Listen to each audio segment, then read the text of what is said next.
Bismillahirrahmanirrahim. Assalamualaikum warahmatullahi wabarakatuh. Waalaikumsalam. Innal hamdalillah nahmaduhu wa nasta'inuhu wa nastaghfiruh wa na'udzu billahi min shururi anfusina wa sayyiati a'malina. Man yahdihillahu fala mudilla wa man yudlil fala hadiya. وأشهد أن لا إله إلا الله وحده لا شريك له وأشهد أن محمدا عبده ورسوله.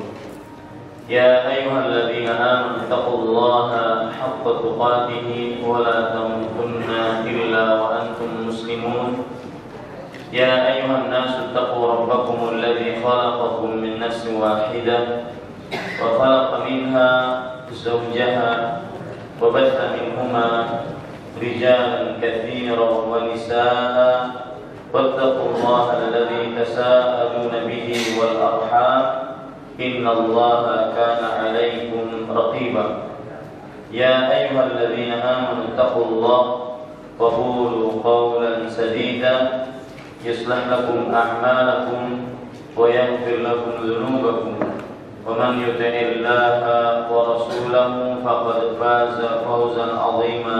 أما بعد فإن أصدق الحديث كتاب الله وخير الهدي هدي محمد صلى الله عليه وعلى آله وسلم وشر الأمور محدثاتها وكل محدثة بدعة وكل بدعة ضلالة وكل ضلالة في النار. Alhamdulillah, kita bersyukur pada Allah Subhanahu wa Ta'ala pada hari ini atau malam ini, Rabu malam Kamis tanggal 27 Sya'ban 1435 Hijriah, kita duduk bersama mengkaji kembali kajian Islam intensif persiapan Ramadan bulan penuh berkah 1435 Hijriah. Salawat dan salam semoga selalu Allah berikan kepada Nabi kita Muhammad sallallahu alaihi wa alihi wasallam, pada keluarga beliau, para sahabat, serta orang-orang yang mengikuti beliau sampai hari kiamat kelak. Saya berdoa dengan nama-nama Allah yang husna dan sifat-sifat yang mulia. Allahumma inna nas'aluka ilman nafi'an wa rizqan tayyiban wa amalan mutaqabbalan. Wahai Allah, sesungguhnya kami mohon kepada Engkau ilmu yang bermanfaat, rezeki yang baik, dan amal yang diterima. Allahumma amin. Bapak Ibu saudara-saudari yang dimuliakan oleh Allah, ini adalah pertemuan yang keempat pada kajian Islam intensif persiapan Ramadan 1435 Hijriah, dan kita masih membicarakan materi yang kedua, yaitu sifat puasa Nabi Muhammad sallallahu alaihi wasallam. Dan pada pertemuan sebelumnya kita sudah sampai pada nomor yang ke-14 di materi yang kedua. Sekarang kita langsung membaca nomor yang ke-15, sifat puasa Nabi Muhammad sallallahu alaihi wasallam ketika di dalam Ramadan, bukan hanya di dalam berpuasa, di dalam Ramadan, yaitu memperbanyak bacaan Al-Quran ketika Ramadan, memperbanyak bacaan Al-Quran. Hal ini disebabkan beberapa hal. Satu, karena Ramadan adalah dijadikan oleh Allah Subhanahu wa Ta'ala sebagai bulan Al-Quran, terutama ketika penurunan Allah Subhanahu wa Ta'ala Al-Quran di dalam bulan Ramadan. Dalam surah Al-Baqarah ayat 185, Allah Subhanahu wa Ta'ala berfirman, "Syahrul Ramadan alladzi unzila fihi al-Qur'an hudan lin-nas wa bayyinatin minal huda wal furqan." Bulan Ramadan yang di dalamnya telah diturunkan Al-Quran sebagai petunjuk bagi manusia dan sebagai keterangan-keterangan yang jelas dari petunjuk dan juga pembeda antara yang hak dan batil. Dan kalau kita ingin lebih dalam lagi, Kalau kita perhatikan hadis riwayat Imam Ahmad dari Wasilah bin Asqa radhiyallahu anhu, beliau meriwayatkan anna Rasulullah sallallahu alaihi wa ala alihi wasallam qala, bahwa Rasul sallallahu alaihi wa ala alihi wasallam bersabda, unzilat suhuf Ibrahim fi awwal lailatin min Ramadan. Lembaran-lembaran Nabi Ibrahim alaihissalam diturunkan pada malam pertama dari bulan Ramadan. Wa unzilatit Tauratu li sitti madina min Ramadan. Dan kitab Taurat diturunkan pada malam ke-7 dari bulan Ramadan, yaitu 6 hari lewat dari bulan Ramadan. 6 hari memasuki bulan Ramadan diturunkan kitab Taurat. Wal Injilu li 13 lailatan khalat min Ramadan. Artinya, dan kitab Injil diturunkan pada malam ke-13 dari bulan Ramadan. Wa unzilal Qur'an li 24 khalat min Ramadan. Dan Al-Qur'an diturunkan pada malam ke-25 dari bulan Ramadan. Ini dalil-dalil yang menunjukkan bahwa jangan Al-Quran, kitab-kitab suci lainnya juga diturunkan dalam bulan Ramadan. Dan kalau kita perhatikan ayat suci Al-Quran, yaitu surat Al-Qadar ayat 1, kemudian surat Ad-Dukhan ayat 3 menyebutkan akan hal itu. Allah berfirman, Inna anzalnahu fi lailatul qadar. Sesungguhnya kami telah turunkan Al-Quran pada Lailatul Qadar. Kemudian di dalam surat Dukhan ayat 3 Allah Subhanahu wa taala berfirman, Inna anzalnahu fi lailatin mubarakah. Sesungguhnya kami turunkan Al-Quran pada malam yang penuh dengan berkah, yaitu di bulan Ramadan. Imam Ibnu Katsir rahimahullah ketika menafsiri ayat ini, beliau mengatakan, yukhbiru ta'ala annahu unzilal Qur'an lailatul qadar. Allah Subhanahu wa taala menyebutkan bahwa Allah menurunkan Al-Quran pada Lailatul Qadar, wa hiya al-lailatul mubarakah allati qala Allah azza wa jalla, dan dia adalah malam yang penuh dengan berkah, yang mana Allah Subhanahu wa taala berfirman tentangnya, inna anzalnahu fi lailatin mubarakah. Kami telah turunkan Al-Quran di malam yang penuh dengan berkah. Wa hiya lailatul qadar, dan dia adalah malam Lailatul Qadar.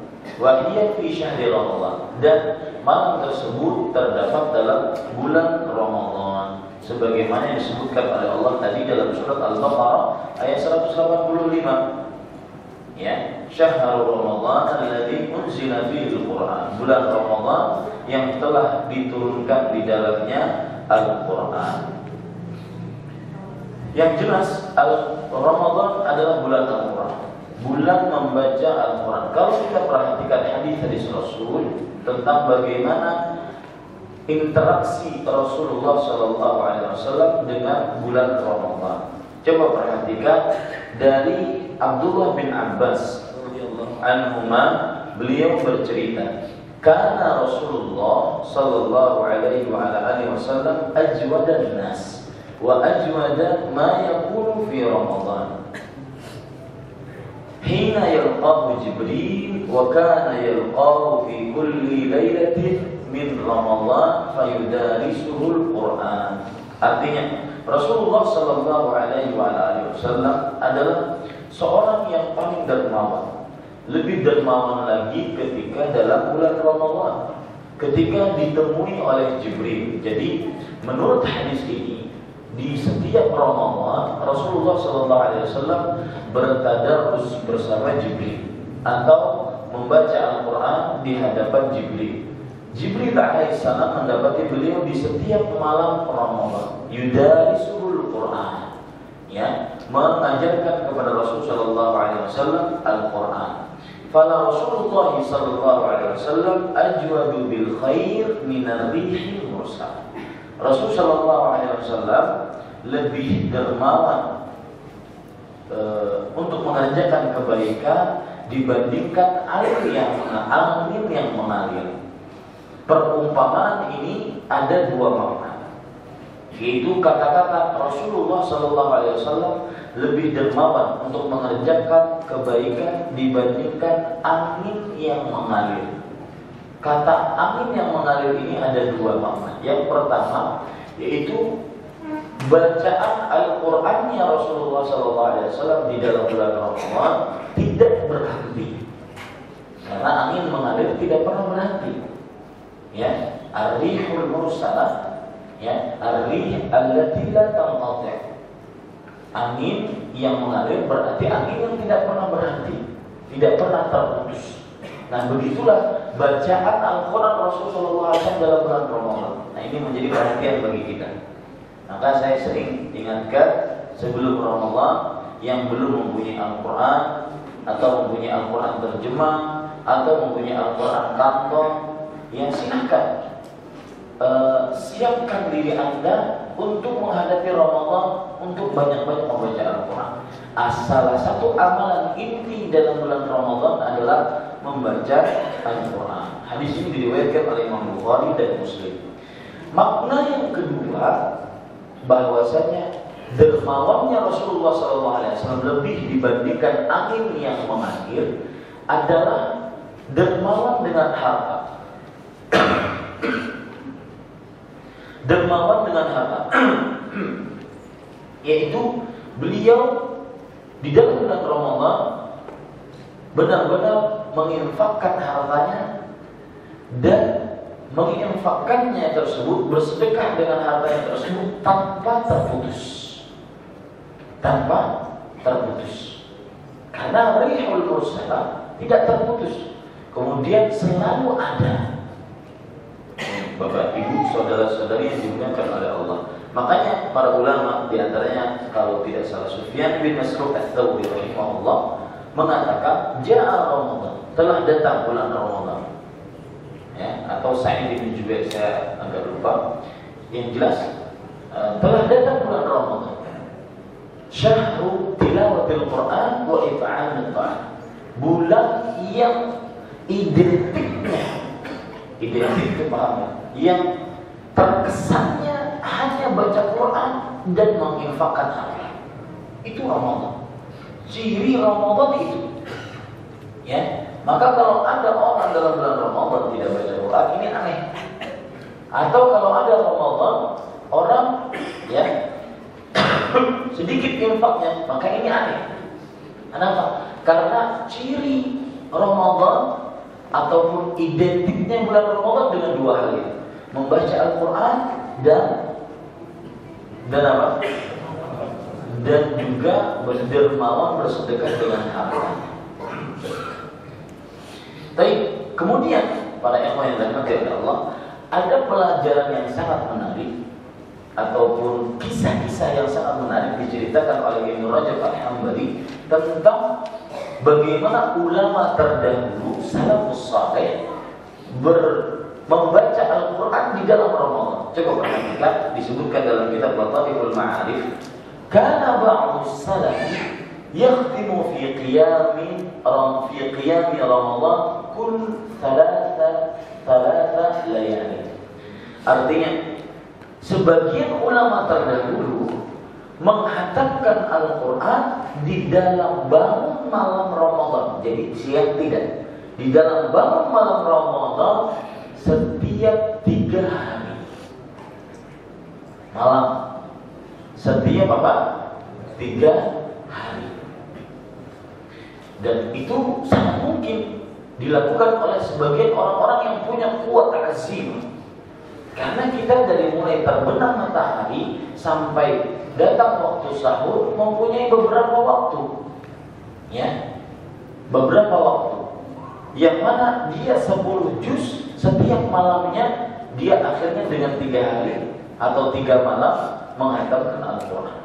Wa ba'dhum fi kulli sab'in minhum Qatadah, dan sebagian mereka ada yang setiap 1 minggu. Maka mulai saat sekarang coba punya tekad Saya Ramadan ini kira-kira kemampuan saya berapa? Harus ada tekad. Artinya harus ada rencana yang kita ingin capai Ramadan ini. Ya, jangan sampai yang penting kan banyak baca Quran, mau hatam mau tidak hatam, bukan mau sekali dua kali bukan urusan. Tidak. Ya, karena dengan batasan yang kita tentukan sesuai dengan kemampuan kita masing-masing, maka itu adalah sesuatu yang luar biasa. Akan mendorong kita untuk mencapai itu. Tapi ketika kita tidak mempunyai target, maka akhirnya yang ada adalah ngambang. Ya, tidak ada yang dituju. Sebagian ulama salaf menghatamkan Al-Quran setiap seminggu. Di antara mereka adalah Qatadah bin Da'amah As-Sadusi, murid dari Anas bin Malik radhiyallahu anhu. Wa ba'dhum fi kulli 'ashr minhum Abu Raja Al-'Atani. Dan sebagian mereka ada yang menghatamkan Al-Quran setiap 10 hari sekali. Ini berarti nanti selama bulan Ramadan minimal dia 3 kali menghatamkan Al-Quran. Ya, terserah sesuai dengan kemampuan masing-masing. Dan menghatamkan bulan Ramadan pun tidak wajib, tetapi memperbanyak bacaan dalam bulan Ramadan itu yang dianjurkan. Ini para ikhwan. Tetapi kata-kata memperbanyak itu jangan diambil yang paling sedikit. Misalkan dalam bahasa Arab banyak itu lebih dari 2. Lebih dari apa? 2. Artinya kalau dia baca ayat 3 ayat sudah banyak di sini. Bukan itu. Ya, para ikhwan sekalian dalam hati Allah. Wa kana salaf yatluna al-Qur'an fi syahri Ramadan fi sholati wa ghairiha. Dan ulama salaf terdahulu mereka membaca Al-Quran di dalam bulan Ramadan, di dalam sholat dan selain. Maksudnya apa? Di dalam sholat lebih banyak membaca Al-Quran. Yang lebih banyak kita perdengarkan kaum muslim. Dan saya masih ingat sekali perkataan Imam Ibnu Baz rahimahullah ta'ala bahwasanya tidak mengapa seseorang di dalam sholat tarawih di dalam bulan Ramadan dia memperdengarkan bacaan-bacaan Al-Quran yang belum pernah didengar oleh kaum muslim. Mungkin kan kaum muslim seringnya mendengar juz 30, juz yang ke-30, ya, juz yang ke-30. Maka coba diperdengarkan 30 juz. Ya, bukan juz 30. Coba diperdengarkan 30 juz. Tapi program kita di Masjid Imam Syafi'i tidak seperti itu. Nanti kedatangan tarawih.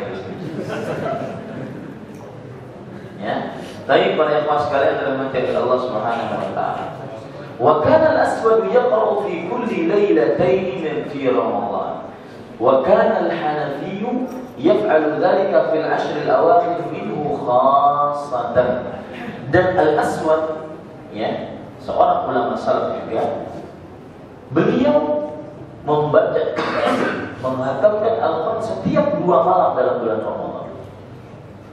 Dan Al-Hanafi, salah seorang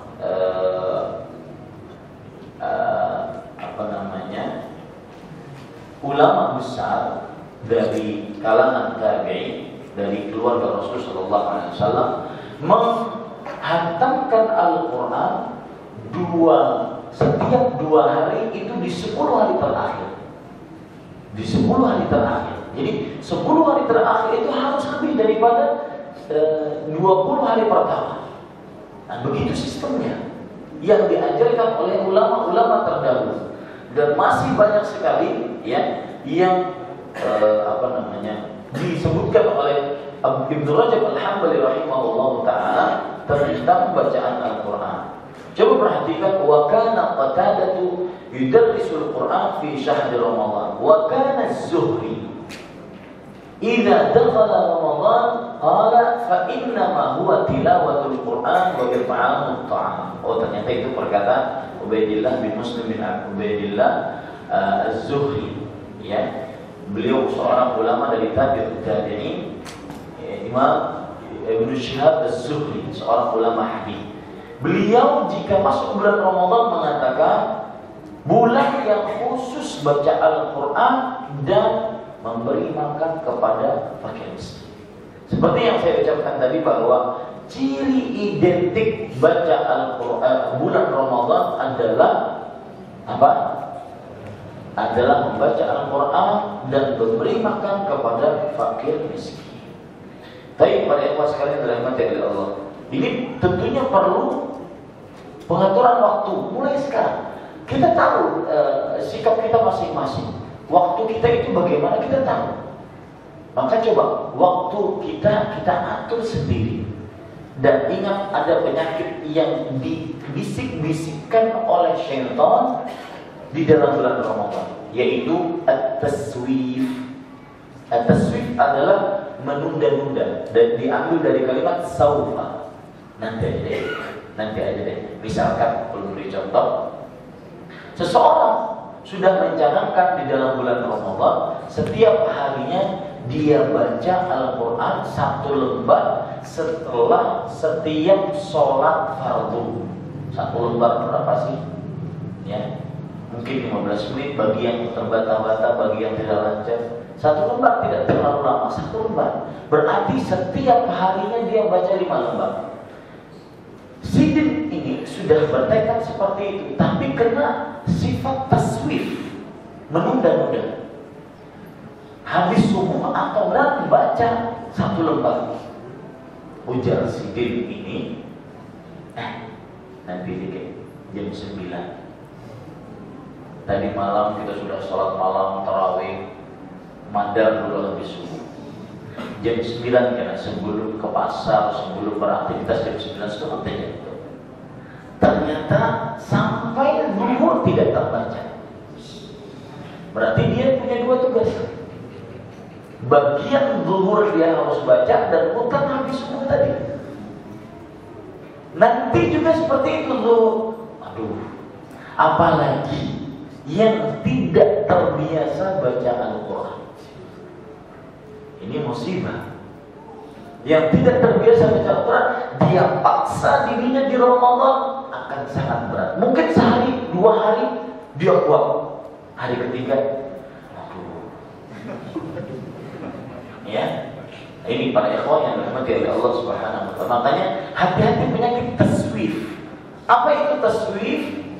Beliau mengatakan, Imam Ibnu Qayyim rahimahullah taala mengatakan, at-taswifu ru'usu amwalil mafalis. Artinya sikap menunda-nunda itu modalnya orang-orang yang bangkrut. Modalnya orang-orang yang bangkrut. Seperti tadi malam Syekh Ali yang datang, beliau ngasih pelajaran menarik, terutama bagi ustaz-ustaz, bagi pendakwah. Beliau mengatakan, seorang pendakwah yang dia hanya sibuk berdakwah tapi tidak menggunakan waktunya untuk belajar, itu seperti seorang pedagang yang menjual modalnya. Menjual modal apa ini? Untung atau tidak? Rugi. Semua modalnya dia jual. Akhirnya dia tidak bisa lagi berdagang. Begitulah seorang pendakwah yang tidak menggunakan waktunya untuk belajar ilmu lagi.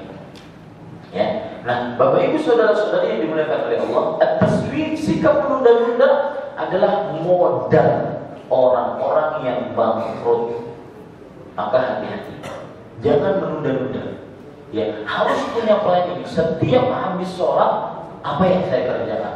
Baca Quran kah sekian, menghafal Quran kah sekian. Buat prestasi khusus untuk diri kita, tidak usah dikisah-kisahkan.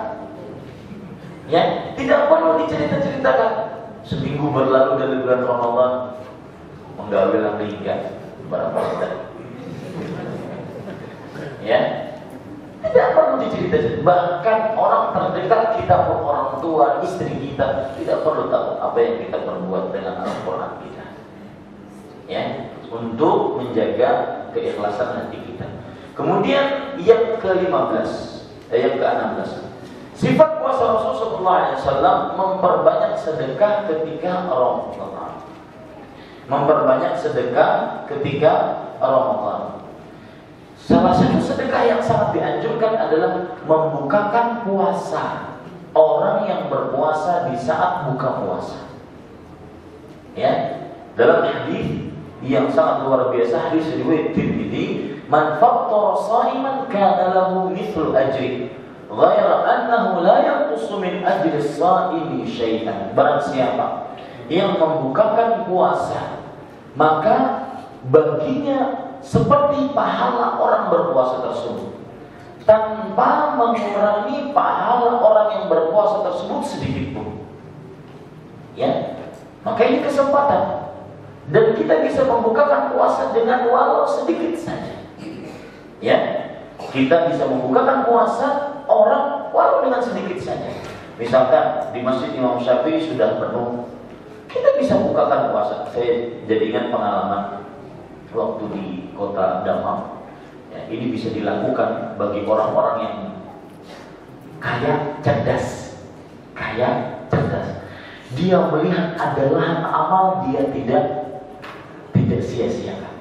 Misalkan di masjid sudah penuh, orang nyumbang sana, orang nyumbang sini, ya, sudah penuh, 30 hari sudah full. Bahkan waiting list yang ingin membukakan puasa masuk daftar tunggu.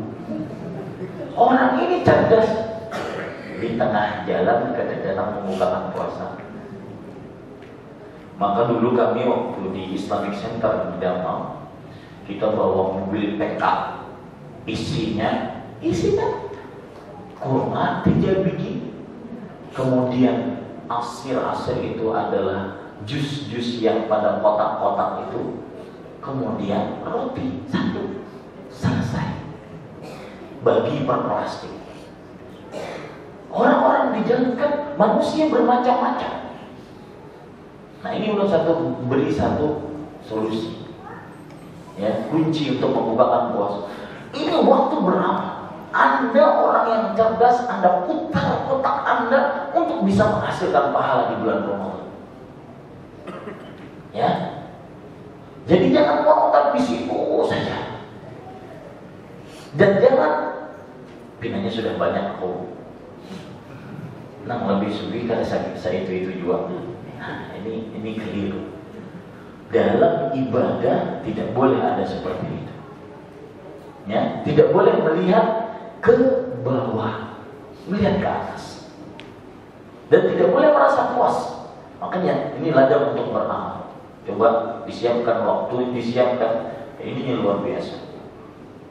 Ya, sampai tadi saya barusan dapat email dari beberapa kawan. Ustaz, di Banjarmasin buka tempat zakat harta enggak? Subhanallah. Ya, Bapak Ibu saudara-saudari yang dimuliakan Allah. Jadi orang sudah berpikir luar biasa. Sebelum Ramadan itu sudah benar-benar dia pikir. Kenapa dia keluarkan sebelum Ramadan? Dia berpikir agar nanti kaum muslim di dalam bulan Ramadan tidak ada yang minta-minta, tidak perlu lagi untuk mengais-ngais rezeki dengan susah. Mereka hanya beribadah kepada Allah. Ini adalah tujuan yang mulia. Maka Bapak Ibu saudara-saudari, perhatikan, cerdaslah menjadi orang di dalam bulan Ramadan. Adalah pahala sedikit saja, bukan. Ya, khususnya untuk memberi makan kepada fakir miskin. Baik Bapak Ibu saudara-saudari yang dimuliakan oleh Allah. Yang ke-17, Nabi Muhammad SAW di dalam bulan Ramadan memerintahkan untuk berumrah. Nabi Muhammad SAW bersabda dalam hadis riwayat Imam Muslim dan juga Imam Bukhari dari Abdullah bin Abbas radhiyallahu anhu. Qala anna Rasulullah sallallahu alaihi wasallam qala limra'atin min al-Ansar. Beliau berkata kepada seorang perempuan dari kaum Ansar, yuqalu laha Ummu Sinan. Nama atau kunyah dari perempuan tersebut adalah Ummu Sinan. Kemudian Nabi bertanya, "Ma mana'aki an takuni hajjati ma'ana?"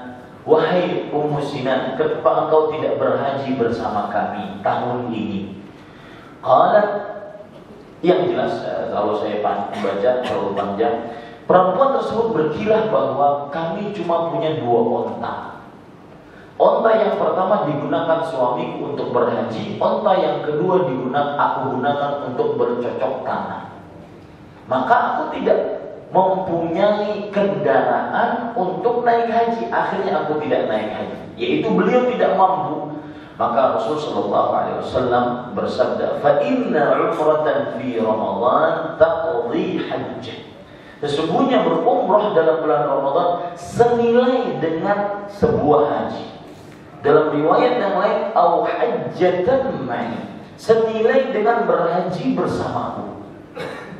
Maka bagi siapa yang dilapangkan rezekinya oleh Allah Subhanahu wa taala, silakan memprogramkan dirinya untuk berumrah di dalam bulan Ramadan. Yang ke-18, Nabi Muhammad sallallahu alaihi wasallam di dalam bersafar beliau biasa atau pernah juga berpuasa.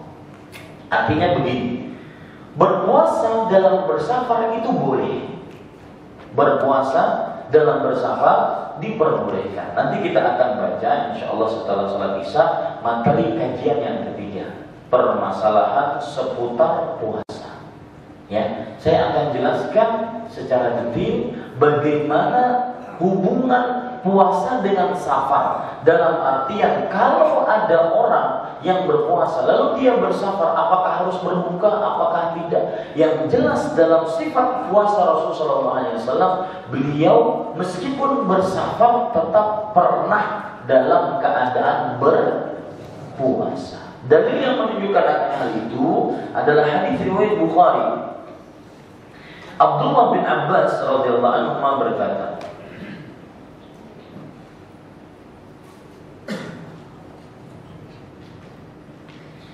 "Qad shama Rasulullah sallallahu alaihi wasallam wa aftar." Abdullah bin Abbas radhiyallahu anhu bercerita, di dalam safar, di dalam bepergian yang mengqashar salat di dalamnya, Rasulullah sallallahu alaihi wasallam pernah berpuasa dan pernah berbuka. Faman syaa'a shama wa man syaa'a aftar. Maka barang siapa yang ingin berpuasa ketika safar silahkan. Barang siapa yang ingin berbuka ketika safar silahkan. Nah, nanti pembagiannya saya akan lihat, saya akan beritahu insyaallah taala. Kemudian ada lagi perkataan Anas bin Malik riwayat Bukhari dan Muslim. Beliau bercerita, "Kunna nusafiru ma'a Rasulillah sallallahu alaihi wasallam fi Ramadan. Falam ya'id as-sha'imu 'ala al-muftiri wa al-muftiru 'ala as-sha'im." Artinya, pernah kami bersafar bersama Rasul sallallahu alaihi wasallam dalam bulan Ramadan. Maka orang yang berpuasa yang bersafar bersama kami tidak mencela orang yang berbuka yang bersafar bersama kami. Orang yang berbuka bersafar bersama kami tidak mencela orang yang bersafar orang yang berpuasa di dalam safarnya bersama kami. Paham Pak kisahnya? Ya. Jadi Nabi Muhammad SAW bersafar bersama para sahabat. Di antara sahabat ada yang berpuasa, ada yang berbuka. Nah, yang berpuasa tidak mencela yang berbuka tidak mencela yang berpuasa. Artinya dua-duanya diperbolehkan. Cuma itu kapan? Nah, kita akan jelaskan nanti pada materi kajian ketiga. Baik, yang ke-19, menyegerakan berbuka puasa. Apa maksud menyegerakan berbuka puasa? Bukan berarti 10 menit sebelum adzan berbuka, bukan. Ya, tetapi kapan sudah terbenam matahari menunjukkan masuk maghrib, bersegeralah berbuka. Jangan ditunda-tunda. Ini sifat puasa Rasulullah SAW. Ya, entah itu mengerjakan apa, tidak. Minimal masukkan dulu. Ya, sesuatu yang bisa dia membukakan puasa dengannya, baru mengerjakan yang lain-lain. Ini para ikhwan sekalian. Dan yang menunjukkan akan hal ini adalah hadis riwayat Bukhari dan Muslim, yaitu la yazalun nasu bi khairin ma'ajjalul fitrah. Masih saja manusia dalam kebaikan selama menyegerakan berbuka puasa. Nah, dalam hal ini ada cerita menarik yang diriwayatkan oleh Imam Muslim dari Abu Atiyah. Beliau bercerita, lihat cerita ini, cerita ya, perhatikan ceritanya, jangan sampai terlewat sehingga sehingga tidak paham nanti. Abu Atiyah bercerita, dakhaltu ana wa Masruqun ala Aisyah. Aku, Abu Atiyah dan Masruq pernah bertamu kepada Aisyah radhiyallahu anha. Aisyah guru beliau. Ya ummul mu'minin, rajulani min ashabi Muhammad sallallahu alaihi wasallam haduhuma yu'ajjilu al-iftar wa yu'ajjilu as-salah. Ya, wal akharu yu'akhiru al-iftar wa yu'akhiru as-salah. Perhatikan. Wahai Aisyah, ibunya orang beriman. Ada dua sahabat Rasul sallallahu alaihi wasallam.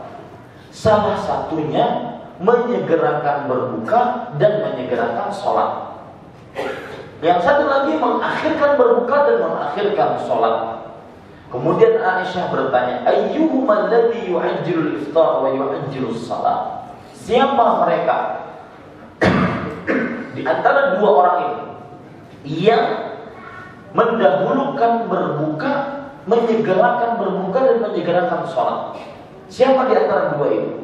Kemudian mereka menjawab, Abdullah bin Mas'ud. Yang menyegerakan berbuka dan menyegerakan sholat adalah seorang Abdullah bin Mas'ud, ahli ilmu di zaman para sahabat Rasulullah SAW. Maka Aisyah memberikan komentar apa? Kadzalika kana yasna'u Rasulullah sallallahu alaihi wasallam. Demikianlah Rasulullah sallallahu alaihi wasallam melakukannya, itu menyegerakan berbuka. Jadi kapan terbenam matahari menunjukkan masuk waktu maghrib, maka segera berbuka. Jangan ditunda-tunda. Kemudian sifat yang selanjutnya yaitu 20. Berbuka dengan rutab. Rutab adalah kurma. Kurma yang masih basah. Ya, kurma matang dan masih basah. Atau makanan dan minuman manis lainnya, silakan. Atau makanan dan minuman manis lainnya. Ya, dalil-dalil yang menunjukkan akan hal itu adalah hadis riwayat Imam Abu Dawud dari Anas bin Malik radhiyallahu anhu. Kana Nabi sallallahu alaihi wasallam yuftiru qabla an yusalli ala rutbah. Rasul sallallahu alaihi wasallam beliau berbuka sebelum sholat maghrib dengan memakan rutab, kurma matang yang masih basah. Ya, fa in lam takun rutabatin fa ala tamarat. Kalau seandainya tidak ada rutab, maka silakan berbuka dengan tamar, yaitu kurma-kurma yang kering. Fa in lam takun tamaratin hasawatin mimma. Kalau seandainya tidak ada kurma, maka silakan teguhkan air. Yang penting berbuka. Menyegerakan berbuka termasuk sunnah Rasul sallallahu alaihi wasallam. Kemarin atau sebelum kemarin, malam sebelum kemarin, sudah saya jelaskan kenapa Rasul sallallahu alaihi wasallam berbuka dengan rutab. Karena mudah bagi pencernaan yang mulai dari pagi, siang sampai sore belum mengaduk apapun dari makanan, mudah bagi pencernaan kalau seandainya yang masuk adalah makan makanan yang lembut yang mudah diproses, sehingga tidak memberikan rasa sakit kepada lambung ataupun kepada alat pencernaan.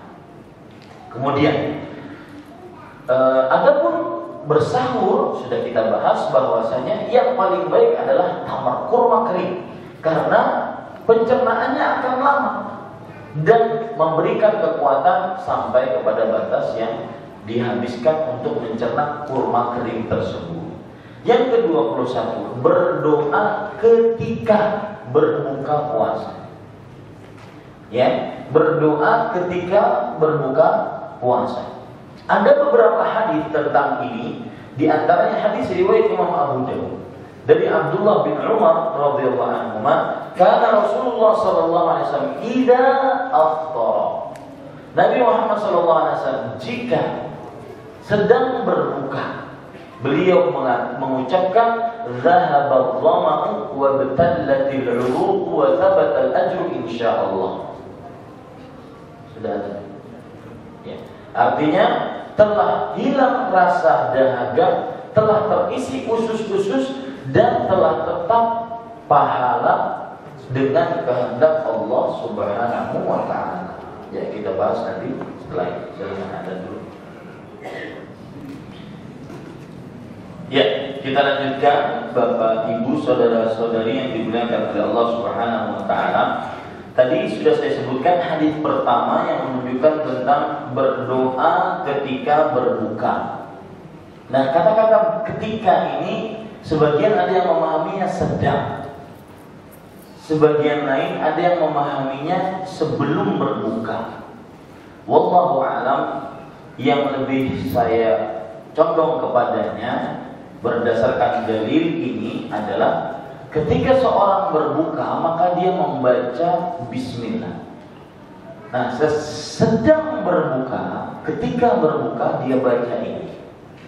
Zahaballahu wa batallatil 'uruf wa thabatal ajru insyaallah.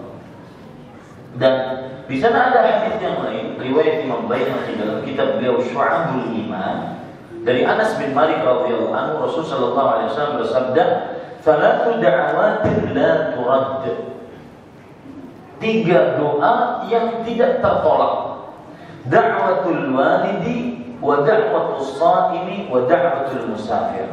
Doanya orang tua, doanya orang yang berpuasa, doanya orang yang bersafar. Ini hadis menunjukkan bahwa doanya orang berpuasa kabul. Bukan hanya ketika berbuka, tetapi selama dia puasa doanya kabul. Hadisnya sahih. Ada lagi hadis riwayat Imam Tirmidzi dari Abu Hurairah radhiyallahu anhu. Salatun la turadu da'watuhum. 3 yang tidak tertolak doa mereka.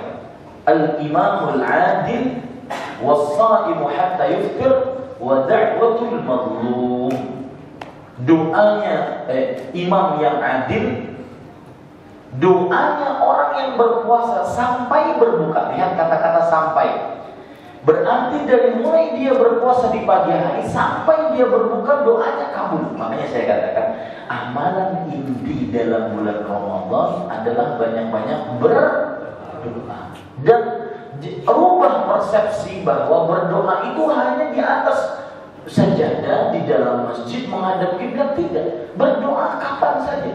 Di depan warung kita lagi jaga toko atau jaga warung atau di kantor kerja, maka silakan berdoa.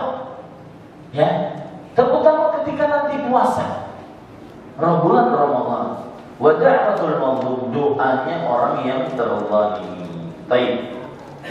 Kemudian Bapak Ibu saudara-saudari yang dimuliakan oleh Allah Subhanahu wa taala, termasuk hal yang sifat puasa Rasul sallallahu alaihi wasallam, dan ini sudah kita bahas tadi 22 memerintahkan membukakan puasa. Ya, sudah kita bahas tadi. Mudah-mudahan bisa saya tanya aja langsung, ini panitia buka puasa gimana Ramadan? Masih ya, masih menerima. Masjid Imam Syafi'i masih menerima. Ya, masih menerima siapa yang ingin membukakan puasa kaum muslim yang berbuka puasa di Masjid Imam Syafi'i. Kemudian yang ke-23, salat tarawih di malam bulan Ramadan. Salat tarawih di malam bulan Ramadan. Ya, tarawih diambilkan dari kata-kata araha yurihu, artinya istirahat. Atau istirahat yastarihu, artinya istirahat. Artinya istirahat. Ya. Nah, Bapak Ibu saudara-saudari yang dimuliakan oleh Allah, salat tarawih adalah salat malam yang dikerjakan di malam-malam Ramadan. Di malam-malam Ramadan. Dalil-dalil yang menunjukkan akan salat tarawih, dan saya mempunyai kajian di masjid ini setiap Ramadan. Nanti ada waktunya setelah sholat asar saya akan bahas masalah sholat tarawih. Yang jelas Rasulullah SAW beliau sholat tarawih, tentang sholat tarawih beliau bersabda di Sahih Bukhari dan Muslim, man qama ramadhana imanan wa ihtisaban ghufira lahu ma taqaddama min dhanbi. Ini poin pertama yang perlu diperhatikan ketika sholat tarawih. Bangun malam karena iman dan berharap pahala. Sholat tarawihnya karena iman dan berharap pahala, bukan karena rami. Ya, bukan karena ramai, karena bulan Ramadan, tidak. Karena saya kenapa sholat tarawih? Karena saya beriman dan berharap pahala dari Allah Subhanahu wa taala. Barang siapa yang bangun malam bulan Ramadan karena iman dan berharap pahala, diampuni dosanya yang telah lalu.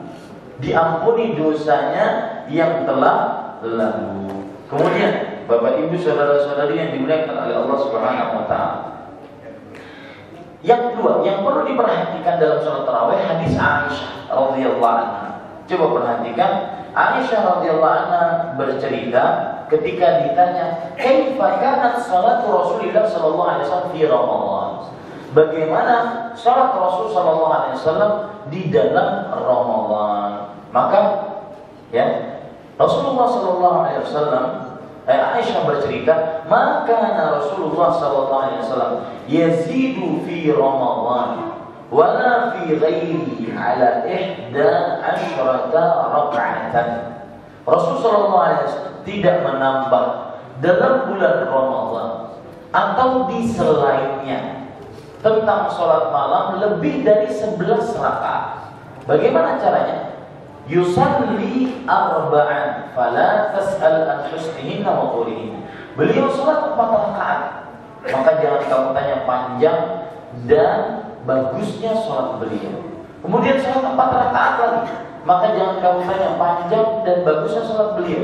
Tsumma yusalli thalathan. Kemudian beliau sholat 3 rakaat. Jadi ya, berdasarkan bilangan ini 4, 4, 3. Tetapi kata 4 ini jelas dijelaskan dengan hadis yang lain, yaitu dalam hadis riwayat Bukhari, karena Rasulullah sallallahu alaihi wasallam yaqul, Rasul sallallahu alaihi wasallam bersabda, "Salatul laili wan nahari matna matna." Salat siang dan malam, dalam riwayat yang lain, salat malam dikerjakan 2 rakaat, 2 rakaat.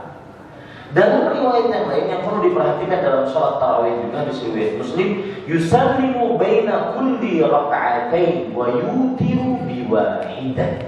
Beliau mengucapkan salam, artinya ada tasyahud di setiap 2 rakaat.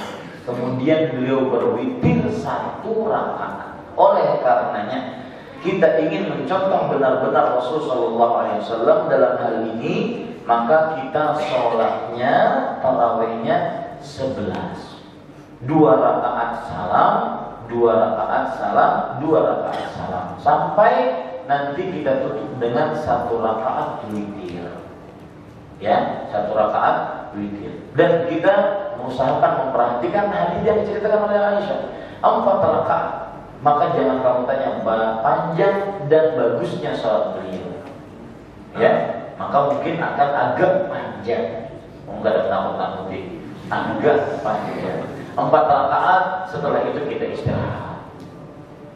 Istirahat. Bahkan dahulu orang-orang yang sholat di Masjidil Haram, istirahatnya itu bisa digunakan untuk tawaf. Ya, luar biasa. Istirahatnya tawaf. Tawaf kira-kira 15 menit, 20 menit kalau tidak ada orang. 1 jam kalau ada banyak orang.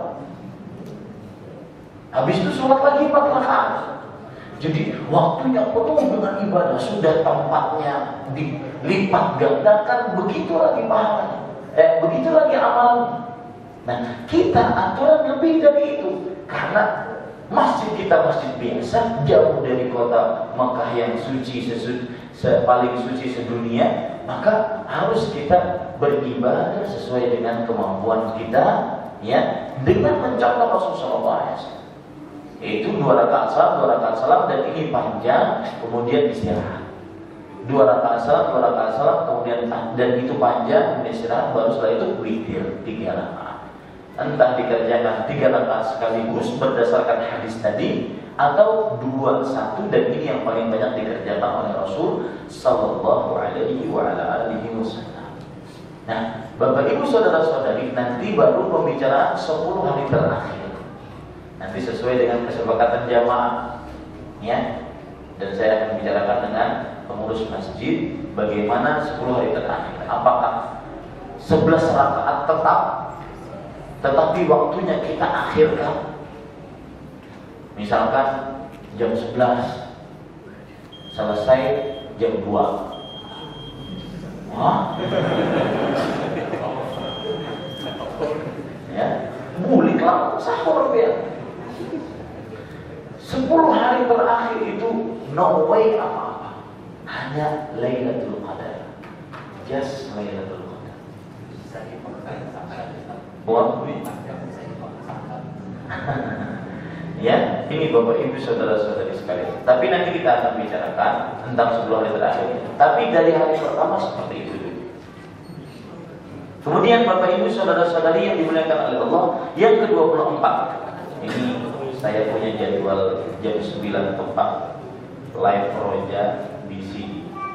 Jadi saya ngejar waktu ya, mohon maaf. Karena tadi siang mati lampu. 24, memerintahkan sholat tarawih bersama imam. Maksudnya apa? Nabi Muhammad SAW bersabda, yaitu seorang ketika sholat tarawih dianjurkan dia berjamaah, meskipun tidak wajib. Kalau ada orang hafalannya banyak, misalkan, ya, hafalannya lebih banyak dibandingkan Akhi Farhan. Misalkan hafal 32 juz, lebih banyak kan, maksud saya begitu kan. Ya. Nah, Bapak Ibu saudara-saudari yang dimuliakan oleh Allah, akhirnya dia ingin sholat sendirian di rumah. Sholat di masjid Imam Syafi'i sebentar, saya ingin sholat sendirian di rumah. Boleh saja. Saya dulu punya teman namanya Ustaz Muhammad Sakinul Imam, beliau hafal Quran, dan melihat di masjid sebentar sekali sholatnya, maka beliau pulang berimaman dengan bini dan anaknya, ya, akhirnya pun panjang. Nah ini terserah saja, tetapi lebih baik dia sholat tarawih di mana? Di masjid. Berdasarkan hadis yang saya baca sekarang, hadis riwayat Imam Abu Dawud, Rasulullah SAW bersabda, innahu man qama ma'al imam hatta yansarifa kutiba lahu qiyamul lail. Sesungguhnya siapa yang sholat bersama imam sampai selesai, maka dituliskan pahala sholat semalaman suntuk. Yang belum pernah sholat semalaman suntuk, sholat bersama imam tarawih sampai selesai. Niatkan ikhlas karena Allah dan berharap pahala. Ya, dan alhamdulillah saya lihat di kota Banjarmasin ini, kecuali mungkin warung makan dan penjajah kaki lima yang punya toko, kemudian pegawai-pegawai itu malam sudah tidak ada kerja lagi. Ini kesempatan luar biasa di dalam bulan Ramadan untuk mengikuti sholat tarawih berjamaah bersama imam. Yang ke-25, mengerjakan sholat witir dan doa kunut. Ya, berdoa kunut. Sholat witir, sedikit saya melenceng dari bulan Ramadan. Jangan di dalam bulan Ramadan, di dalam bulan yang lain saja itu Rasulullah SAW tidak pernah meninggalkannya. Bukan berarti wajib, tetapi sangat ditekankannya. Jangan ketika safar, mungkin saja Rasulullah SAW tidak pernah meninggalkan. Coba perhatikan hadis perkataan dari Al-Hafidz Ibnu Hajar dalam kitab beliau Fathul Bari, fa innahu qad thabata annahu sallallahu alaihi wasallam kana la yad'u sunnatal fajri hadaran wala safaran wa kadzalika al-witra. Telah tetap bahwa Rasulullah SAW tidak meninggalkan sholat 2 rakaat sebelum subuh, baik ketika mukim atau ketika safar. Demikian pula sholat witir, ya, demikian pula sholat witir. Nah, kemudian di sini saya sebutkan mengerjakan sholat witir dan berdoa kunut, ya, berdoa kunut. Coba perhatikan sekarang. Berdoa kunut, Bapak Ibu saudara-saudari, sebenarnya hadisnya bukan hanya di dalam Ramadan. Jadi tidak ada nas yang tegas bahwa berkunut di dalam bulan Ramadan ketika witir Ramadan. Makanya terjadi perbedaan pendapat di antara ulama. Ada yang mengatakan kunutnya itu dari awal malam. Kunutnya itu dari apa? Awal malam Ramadan. Jadi malam pertama tarawih itu sudah kunut. Biasanya kalau di Banjar apa? Malam kapan? Malam ke-16. Ya. Ada yang pendapat Syafi'i rahimahullah taala dari pertengahan Ramadan. Nanti kita akan bahas ke materi kajian 3. Ya, itu permasalahan-permasalahan seputar Ramadan. Yang jelas kita berpikir dan nanti berkunut. Kita tentukan nanti pendapat mana, apakah kunut kita dari mulai awal Ramadan atau dari pertengahan Ramadan. Kalau kita ingin dengan perasaan saja, mana yang lebih baik, berdoa atau tidak berdoa? Berdoa. Ya, lebih banyak berdoa lebih baik daripada diam. Nah, itu kalau dengan perasaan. Tapi kita lihat nanti dalilnya dan juga cerita-cerita para sahabat. Yang ke-26, bersungguh-sungguh beribadah di 10 malam terakhir bulan Ramadan untuk mencari Lailatul Qadar. Ya, hal ini dalam hadis riwayat Muslim di antaranya Rasulullah SAW kana yastahidul ashrul awakhir ma la yastahidu fi ghairi. Rasulullah SAW sering bersungguh-sungguh di 10 hari terakhir bulan Ramadan, tidak seperti sungguh-sungguhnya di selainnya. Maka perhatikan nanti di mendekati 10 hari terakhir bulan Ramadan untuk memotivasi Bapak Ibu sekalian, saya akan jelaskan secara detail Lailatul Qadar, keutamaannya, cara mendapatkannya dan semisal. Tapi yang terakhir 27 beriktikaf di hari-hari terakhir bulan Ramadan. Ini salah satu cara untuk mendapatkan Lailatul Qadar. Salah satu cara untuk mendapatkan Lailatul Qadar adalah apa? Beriktikaf artinya berdiam diri di dalam masjid, tidak keluar. Ya, berdiam diri di dalam masjid, tidak keluar. Hadis yang menunjukkan akan hal ini adalah hadis riwayat Imam Bukhari dan Muslim. Karena yu'radu 'ala Nabi sallallahu alaihi wasallam al-Qur'an fi kulli 'amin marratan. Di setiap tahun diperlihatkan kepada Rasulullah SAW atau diajarkan kepada Rasulullah SAW Al-Quran sekali. فعرض عليه مرتان في العام الذي قبض فيه وكان يعتكف في كل عام 10. Dan di tahun wafat Rasulullah SAW diperlihatkan atau dihadapkan kepada beliau Al-Quran 2 kali di tahun wafatnya, tahun terakhir. Dan begitu pula iktikaf Rasulullah SAW setiap tahunnya di dalam bulan Ramadan, biasanya di 10 hari terakhir saja. Tetapi di tahun Rasulullah SAW meninggal, beliau beriktikafnya dari mulai malam yang ke-11. Jadi 20 hari terakhir beliau beriktikaf. Ini menunjukkan sifat puasa dan Ramadan Rasulullah SAW, yaitu beriktikaf di hari-hari terakhir bulan Ramadan. Alhamdulillah selesai apa yang kita ingin pelajari dari sifat puasa Rasulullah SAW. Mudah-mudahan itu menjadi ilmu yang bermanfaat. Apa yang baik dari Allah Subhanahu Wa Taala. Sallallahu alaihi Muhammad wa alihi. Wassalamualaikum warahmatullahi wabarakatuh. Bismillahirrahmanirrahim. Alhamdulillahirabbil alamin. Wassallallahu wasallam wa baraka ala abdihi wa rasulihi nabiyina Muhammad wa ala alihi wa sahbihi ajma'in. Amma ba'du. Karena waktu yang tidak mencukupi bagi kita, maka untuk materi kajian ketiga kita akan bahas besok malam insyaallah ta'ala. Dan sepertinya kalau seandainya Ramadan hari Sabtu, maka berarti Sabtu Jumat, Sabtu malam tetap ada kajian. Habis Isya kita langsung tarawih, gitu ya.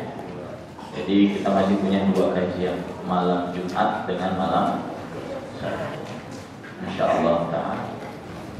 Dan Untuk saat sekarang kita ingin membuka sesi pertanyaan sampai waktu jam 9 kurang 20 menit, karena kawan-kawan dari kameramen ingin menyiapkan kajian live dari Roja.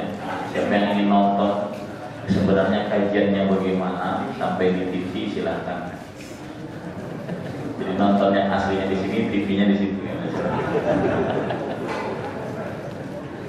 Dan itu butuh waktu persiapannya. Tentara-tentara Allah Subhanahu wa Ta'ala. Baik, silahkan jika ada yang ingin bertanya. Ustaz, hadis yang mengatakan bahwa berpuasa itu adalah sehat itu kan hadisnya kalau nggak salah ya. Berpuasa itu maka akan yakin kita sehat. Ya, hadisnya baik. Tapi kalau anak pelajari dari di ayat Allah di surah Al-Baqarah, wa antasumu khairul lakum in kuntum ta'lamun. Apakah ini ada korelasinya? Di samping itu Ustaz, dari tim medis pernah meneliti memang orang berpuasa itu banyak sekali manfaatnya dari segi kesehatan. Bagaimana korelasinya dengan hadis baik tadi? Ya. Jadi begini, tentang hadis berbunyi sumu tasih, berpuasalah kalian, niscaya kalian akan sehat. Itu hadisnya secara sanad dia lemah. Secara sanadnya kalau dikaji dari ilmu kaidah hadis dia lemah. Tetapi memang sebagaimana yang disebutkan dan secara umum, baik itu puasa ataupun ibadah-ibadah lainnya, saya sering mengucapkan ini, bahwa semua amal ibadah yang Allah Subhanahu wa Ta'ala perintahkan di dalam Al-Quran ataupun hadis Rasul Sallallahu Alaihi Wasallam, jika dikerjakan mendatangkan manfaat kebaikan di dunia sebelum akhir, itu pasti. Apa saja? Sholatnya, puasa, zakat, haji, ya, kemudian baca Quran, berdoa, apa saja ibadah yang disyariatkan oleh Allah, jika dikerjakan pasti mendatangkan kebaikan di dunia sebelum akhir. Contoh puasa. Puasa Allah berfirman, "Antasumu khairul lakum." Berpuasalah kalian karena itu lebih baik bagi kalian. Kata-kata lebih baik ini umum. Apapun kebaikannya, kebaikan kesehatan, kebaikan menjaga syahwat, kesehatan, menjaga syahwat, dan kebaikan-kebaikan lainnya. Kebaikan menjaga ekonomi, ya. Kebaikan apa? Menjaga ekonomi. Karena berpuasa sedikit pengeluaran sebenarnya. Ya. Nah ini lihat, benar nggak? Kalau puasa sedikit pengeluaran atau tambah banyak? Puasa balas dendam itu aneh. Ya. Nah intinya sebenarnya tidak ada pertentangan. Ini hadis lemah, tetapi bukan berarti puasanya tidak mendatangkan manfaat. Kalau saya ingin gali, orang berpuasa itu kan dia dari mulai terbit fajar kedua sampai terbenam matahari. Ya, mohon didengarkan. Terbit fajar kedua sampai terbenam matahari, dia kosong perutnya. Yang biasanya dia menggiling makanan, pencernaan kita menggiling makanan, akhirnya kosong, tidak ada yang digiling. Nah, ketika tidak ada yang digiling tersebut, sel-sel yang ada pencernaan tersebut dia membuat sel-sel baru yang lebih produktif di dalam pencernaan kita. Jadi dia puasa itu mempunyai dua fungsi. Yang pertama detoksifikasi, yaitu pengeluaran racun, pengeluaran racun dari tubuh kita. Biasakan kita makan apa saja? Makan dingin, panas, ya, keras, lembut, yang ada pengawet, tidak ada pengawet, buah-buahan, kemudian dari mulai buah-buahan yang segar sampai kue-kue yang banyak pengawetnya, itu semua dihafal oleh manusia yang super rakus, ya kan? Nah, akhirnya ketika puasa dia akan memproses yang racun-racun dia keluarkan. Yang racun-racun dia keluarkan. Makanya mulut orang berpuasa, ini akan saya bahas nantinya, ini keutamaan Ramadan. Ya, mulut orang yang berpuasa itu bau, tetapi di sisi Allah adalah atyabu min rihil misk. Dia lebih baik dibandingkan minyak wangi misik. Minyak wangi misik adalah minyak wangi yang sangat terkenal di daerah Arab. Kenapa dia bau? Karena ada proses detoksifikasi, pengeluaran racun. Yang kedua, ya, dia akan menimbulkan, karena tidak ada makanan yang dia pacu, yang dia putar, maka akan menimbulkan sel-sel baru dalam pencernaan yang membuat pencernaan kita menjadi bagus. Yang aturannya rusak karena sering yang dimasuki batu, dimasuki rusak dia. Macam-macam, ada panas, ada dingin, ada padas, ya, macam-macam. Ada yang robek. Dengan puasa akhirnya timbul sel-sel baru. Nah ini sudah dibuktikan, sudah lama. Bukan, tidak ada bertentangan dengan hadis tadi. Hadis tadi secara sanad dia lemah, tidak bisa kita betulkan itu dari mulut Rasulullah. Adapun manfaat puasa memang benar ada manfaatnya, jadi tidak ada pertentangan. Wallahu a'lam. Mau tanya, untuk yang tarawih 23 sandaran dalilnya hadis riwayat Bukhari. Rasulullah sallallahu alaihi wasallam bersabda, "Salatul laili matna-matna, fa idza khashiya ahadukum as-subha falyutir biwahidah." Salat lail, salat malam, baik Ramadan ataupun tidak, itu 2 rakaat salam, 2 rakaat salam. Lihat di sini Rasulullah SAW tidak menyebutkan jumlah bilangan atau batasan. Kenapa kita simpulkan demikian? Karena kata Rasulullah SAW, jika salah seorang dari kalian takut masuk subuh, lihat, takut masuk subuh, menunjukkan kalau dia sholat 2 rakaat salam, 2 rakaat salam, 2 rakaat salam. Jika takut subuh, ada batasnya kan? Berarti 2 rakaat salam, 2 rakaat salam ini ada batasnya.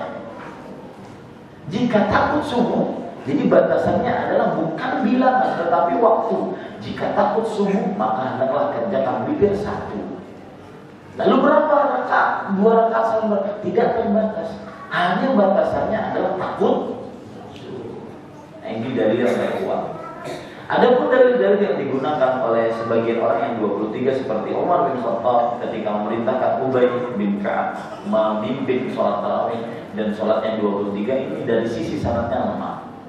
Dari sisi sanadnya lemah. Tetapi dia punya dalil yang lebih kuat, yaitu hadis riwayat Bukhari ini, sholat malam 2 rakaat salam, 2 rakaat salam, 2 rakaat salam, 2 rakaat salam.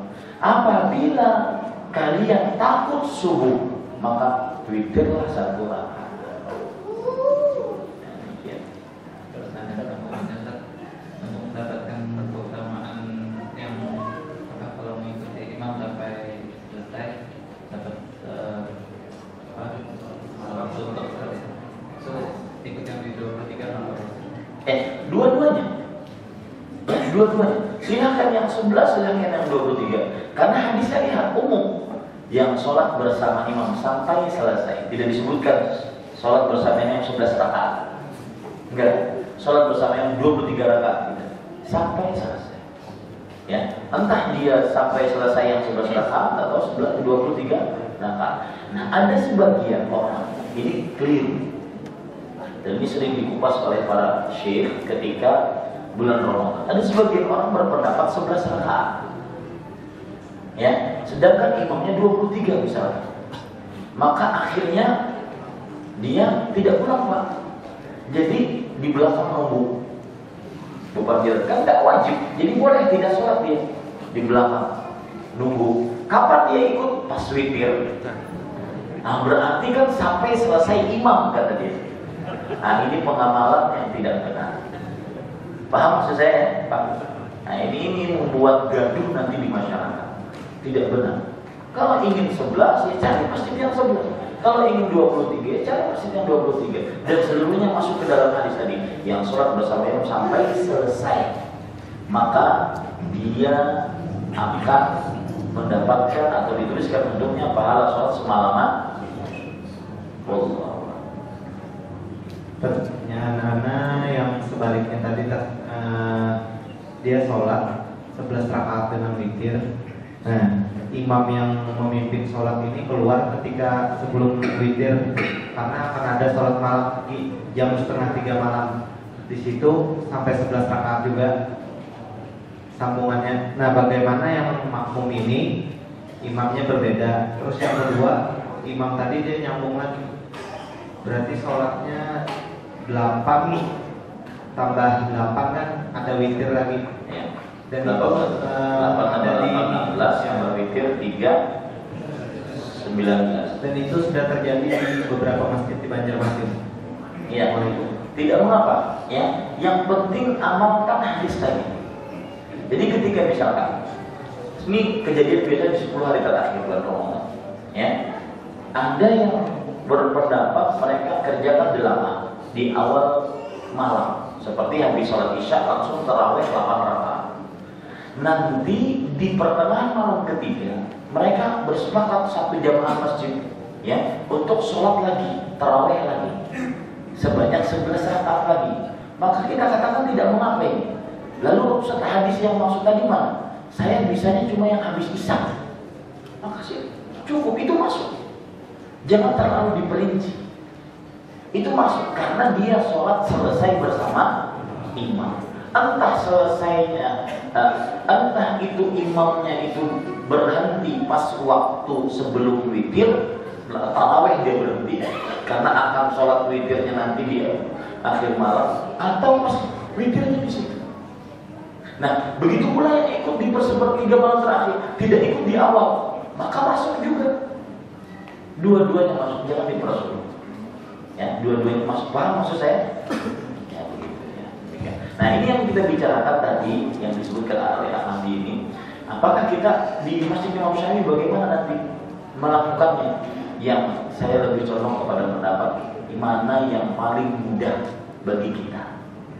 Ya, mana yang paling mudah bagi kita. Jadi begini, ada beberapa opsi. Ada opsi seperti yang disebutkan tadi. Atau ya seperti yang disebutkan tadi, 8 habis isya 8. Nanti tengah malam jam 1:30 misalkan 8 sama witir 3. Itu opsi pertama. Opsi yang kedua 4 habis isya, ya 2 rakaat. Kemudian 4 di sepertiga waktu terakhir tambah 3, 11 berarti. Ada opsi yang lain lagi, habis isya gulingan, setengah 2 bangunan, ya, atau jam 2 bangunan. Nah, kemudian sholat sampai 11 rakaat, ya, sampai 11 rakaat.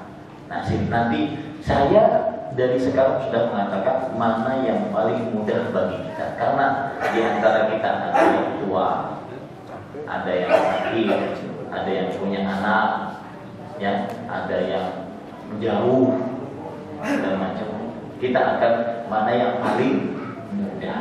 Nah, dan penentuan yang paling mudah ini tentunya yang sesuai dengan sunnah Rasulullah SAW. Kita akan sebutkan nanti di sebelum 10 hari terakhir Ramadan. Baik, ada pertanyaan?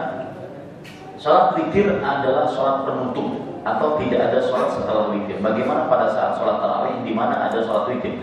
Apakah kita masih melakukan sholat tahajud dan melakukan sholat witir? Maka jawabannya, kalau seorang sholat tarawih bersama imam sampai witir, berarti ketika dia nanti bangun sendirian di rumah ingin sholat tahajud. Bedanya sholat tarawih dengan sholat tahajud itu apa? Sholat tarawih adalah sholat sholat malam yang dikerjakan di malam-malam bulan Ramadan. Sholat tahajud adalah sholat malam yang dikerjakan kebiasaannya atau seringnya setelah tidur. Itu sholat tahajud. Kalau ada orang di selain Ramadan sholat malam sebelum tidur, ya, sholat malam sebelum tidur. Kemarin saya tanya Syekh Ali, Syekh, boleh orang sholat setelah isya sholat malam, habis itu dia tidur? Boleh saja. Di masjid misalnya, ya, dia takut kalau sudah sampai rumah terkena bantal itu sudah datang kami 9 skala liter dia tidak tahu. Ini Ustaz menceritakan diri sendiri. Ya. Nah ini pada ikhwan sekalian dirahmati oleh Allah Subhanahu Wa Taala. Kadang kalau seandainya dia di rumah tidak bisa, maka dia sholatnya habis isya tepat setelah qobliyah dan ba'diyah isya, dia sholat witir, dia sholat malam, boleh sih? Boleh.